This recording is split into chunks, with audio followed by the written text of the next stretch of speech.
हाय। पिछले कुछ वीडियोस में हमने कंसोल कमांड्स को डिस्कस कर लिया है। फ्रंट एंड कंपोनेंट्स का हमें आइडिया हो गया कि किस तरीके से हम उसको बनाने वाले हैं। डेटाबेस में कौन कौन से स्कीमास मॉडल्स बनने वाले हैं वो भी हमने डिस्कस कर लिया है। अब जो आखिरी चीज बची है before we start working on the actual project is discussing the API end point जो हमारे पास होने वाले हैं। तो अगेन एपीआई एंड पॉइंट्स का मतलब है वो एंड पॉइंट्स जो हम यूजर को प्रोवाइड कराएंगे on the front end where they can send a request and receive a response.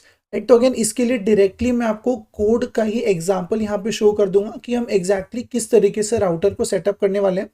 तो जो सबसे पहले सेट ऑफ एंड पॉइंट्स होने वाले हैं वो यूजर रिलेटेड है, जो कि यहाँ पे लिस्टेड है एज यू कैन सी।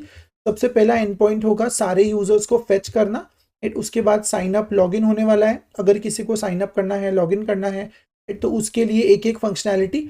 उसके बाद में जो करंट लॉग्ड इन यूजर है उसकी प्रोफाइल को फेच करना, updating the profile of the current user and deleting the profile of the current user. तो अगर किसी को अकाउंट डिलीट करना है तो वो इस एंड पॉइंट के थ्रू कर सकते हैं। राइट, तो ये बेसिक सेट ऑफ फीचर्स हैं जो हम यूजर के लिए बनाने वाले हैं। इसके बाद में अगर हम क्विकली रिपोजिटरीज पे चले तो रिपोजिटरीज के अंदर हमारे पास इतने एंड पॉइंट्स हैं। सबसे पहले क्रिएशन ऑफ न्यू रिपोजिटरी, उसके बाद में सारी रिपोजिटरीज को फेच करना जो हम सर्च के लिए यूज करेंगे।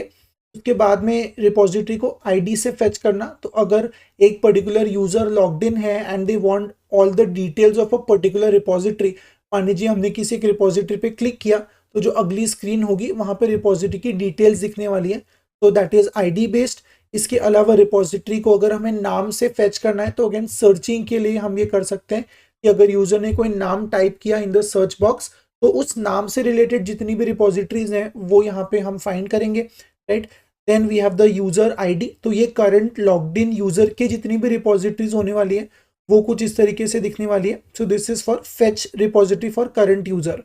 राइट, इसके बाद में अपडेशन ऑफ द रिपोजिटरी है, डिलीशन ऑफ द रिपोजिटरी है एंड टॉगल विजिबिलिटी है। तो अगर हमें किसी भी रिपोजिटरी को पब्लिक से प्राइवेट बनाना है, if the user wants to change that visibility, तो उसके लिए हम एक अलग राउट यहाँ पे बनाएंगे, एक अलग एंड पॉइंट बनाएंगे जो होगा टॉगल। तो अगर एक रिपोजिटरी पब्लिक है तो वो प्राइवेट हो जाएगी, अगर वो प्राइवेट है तो वो पब्लिक हो जाएगी। तो ये हमारे पास जो एंड पॉइंट्स है ये रिपोजिटरी के लिए होने वाले हैं। इसके बाद में इश्यूज पे आते हैं। तो इश्यूज के लिए भी हमारे पास कुछ इस तरीके से अबाउट 6 अलग अलग एंड पॉइंट्स होने वाले हैं। सबसे पहले creating a new issue, updating the issue, deleting the issue. इसके अलावा सारे इश्यूज लिस्ट आउट करना एंड देन गेटिंग इश्यूज और अ पर्टिकुलर आईडी। मतलब अगर हम कोई एक पर्टिकुलर इशू पे क्लिक करते हैं तो उसकी डिटेल्स फेच करने के लिए fetching it by ID. Right, इसके अलावा अगर हमें कोई भी ऐसी नेसेसरी रिक्वायरमेंट लगती है आगे चल के कि during development if we want to say add a new functionality, या हमें कुछ ऐसा करना है जो हमने इस लिस्ट में नहीं इंक्लूड किया है, तो we can of course add that in as well. Now ये सारी की सारी चीज़ें हमने एक मेन राउटर के अंदर जो है वो कॉल की हुई है। तो इस तरीके से हम राउटिंग को भी इसमें स्प्लिट करने वाले हैं ताकि हमें ये आइडिया आ जाए कि जो एक प्रॉपर एप्लीकेशन है वो किस तरीके से डिस्ट्रक्चर होके मॉड्यूलराइज होके बनाया जाता है।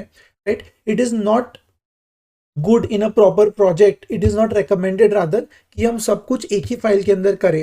राइट, तो इसके लिए इंडेक्स के अंदर हमने कोई भी राउट्स नहीं लिखे हैं। इनफैक्ट हमने एक राउट्स नाम का फोल्डर ही अलग बना रखा है जिसके अंदर हमारे पास ये मेन राउटर है which is further split into these 3 router. So सबसे पहले यूजर राउटर है जहाँ पे यूजर रिलेटेड पाथ्स हैं, इसके बाद में repository related and points listed है एंड देन उसके बाद में इशू रिलेटेड एंड पॉइंट्स हैं।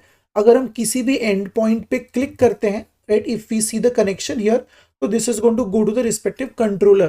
तो जो भी इस एंड पॉइंट का कंट्रोलर फंक्शन है, again don't focus on the code right now, we will implement this from scratch, but the idea here is कि हर एंड पॉइंट उसके करस्पॉन्डिंग कंट्रोलर से लिंक्ड है। तो whenever you control click और command click in case of a Mac on any of this end point, चाहे वो issue के लिए हो चाहे वो यूजर के लिए हो, इट इज ऑल लिंक्ड। तो if you go to the issue का राउट और यहाँ से अगर मैं क्लिक करता हूँ डिलीट इशू पे, तो you can see we are taken to a function जो हम लिखेंगे इशू को डिलीट करने के लिए। तो इस तरीके से जो सारी फंक्शनैलिटी है वो हम कनेक्ट करने वाले हैं। तो index will only link to the main router, फिर main router is going to further attach 3 other routers, एक यूजर राउटर, एक रिपोजिटरी राउटर और एक इशू राउटर। तो ये जो हमारा सेटअप है ये हमारा एपीआई एंड पॉइंट का जो स्ट्रक्चर है वो कुछ इस तरीके से होने वाला है। End of course the same set of and points will be used on the front and. अगर किसी को यूआई से कोई फंक्शनैलिटी ट्रिगर करनी है तो ये एग्जैक्टली सेम एंड पॉइंट पे वो ट्रिगर होगी, एंड देन हमारा सर्वर जो रनिंग है उस करस्पॉन्डिंग फंक्शनैलिटी को कॉल करेगा एंड जो रिस्पॉन्स है वो सेंड किया जाएगा। तो इस तरीके से हमारा जो एपीआई एंड पॉइंट का स्ट्रक्चर है वो होने वाला है। So now that we have discussed the whole planning part, अब जब हमें प्रॉपरली समझ गया है कि हमको एग्जैक्टली क्या इंप्लीमेंट करना है और क्या अप्रोच हम फॉलो करने वाले हैं इसको इंप्लीमेंट करने के लिए, तो नेक्स्ट वीडियो से we are going to start working on the actual project. तो सबसे पहले हम इसको सेटअप करेंगे, फोल्डर स्ट्रक्चर बनाएंगे, एंड देन उसके बाद में एक एक करके इसकी फंक्शनैलिटी पे वर्क करते हैं।